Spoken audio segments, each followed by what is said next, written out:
temamız Türkmenistanda konstitusiyon guruluşynyň ýoklugy sebäpli ýurtda döwlet adyna saglyk boýunça doktor, muallim, hukuk goraýjy, kanun çykarjy bolmak ýa-da şol işleri ýöretmek jenaýatdyr.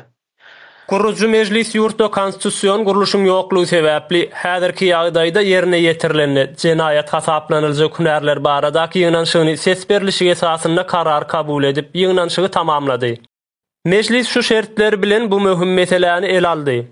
Türkmenistanda konstitusiýon guruluşynyň ýoklugy sebäpli ýurtda döwletiň adyndan saglyk boýunça doktor, muallim, hukuk goraýjy, kanun çykarjy bolmak jenaýatdyr diýilen maddany karar hökmüne kabul etdi. Konstitusiýon guruluş ýok diýmek döwletiň ýoklugyny alamatdyr. Konstitusiýon guruluş ýok bolsa döwlet ýokdur. Ýurt ýokdur. Guruju mejlis işe giren gününde Türkmenistanda konstitusiýon guruluşynyň ýoklugy, şol sebäpli hem döwlet, hökümet we beýleki guruluşlaryň bolup bilmejekligi barada ençemegedek üstünde durup geçipdi.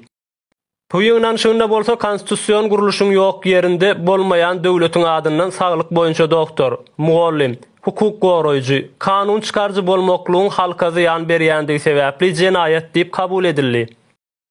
Mejlis ýygnanşygynaky orta atylan delillerden ýola çykylsa, Türkmenistanda bolmaýan döwletiň adyny ulanyp, halky gorkasyna saklap beren terrorçy organ işgärleriniň yetişip gelýän ýaş nesle ters bilim berýän we hukukdaşy terror hökümetiň propagandasyny, kitaplaryny mektep kitaby hökümünde okudýan muallimlaryň, ýurtda halkyň ýaşaýan ýerine ýakyn gurulan himik zawodlaryň çykarýan zyýanly galandysyndan ekologiýanyň zaýalanmagy netijesinde insan saglygyna zyýanlydygyny dile getirmeýän we halkyň saglygyny hiýje çykarýan sowgatsyz doktorlaryň, halkyň garşysyna ýöredilýän terrorçylykly syýasatda kanun çykarýan bolup, yalançy mejlislere gatnaşýan kanun çykarçylaryň edýän işleri diňe guramaçylykly terror toparyň bähbüdi üçin peýda getirýändigi jenaýatyň esaslary hökmünde guruju mejlis tarapyndan el alyndy.